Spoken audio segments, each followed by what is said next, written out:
আমার কাছে অনেক পেশেন্টই আপনার সার্জারি পরে শ্যাম্পুর ব্যাপারে একটু খামখেয়ালিপনা থাকে। এটা কিন্তু আপনাদের করা ঠিক না।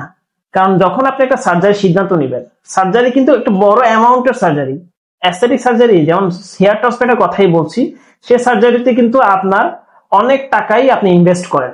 যেহেতু আপনি এই টাকাগুলো ইনভেস্ট করছেন, আপনার সকল ধরনের প্রসিডিউরগুলো মেনটেন করা আপনার দায়িত্ব। As a part of hair ট্রান্সপ্লান্টের হয়ে আমি বলছি যে আপনি যখন শ্যাম্পুটা করবেন, শ্যাম্পু করার আগে অবশ্যই এই জিনিসের ব্যাপারে জেনে নেবেন। আর চেষ্টা করবেন যে এই শ্যাম্পুটা আপনি যে ক্লিনিকে সার্জারি করছেন সেই ক্লিনিকে করার জন্য। কারণ শ্যাম্পুর সময় যে ফ্যাট ক্রাস্ট চুলের সাথে লেগে থাকে, সেটা যদি আপনি প্রপারলি ক্লিন করতে না জানেন, তাহলে অবশ্যই চুলটা ড্যামেজ হবে।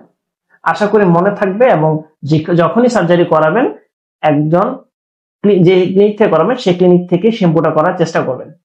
ধন্যবাদ।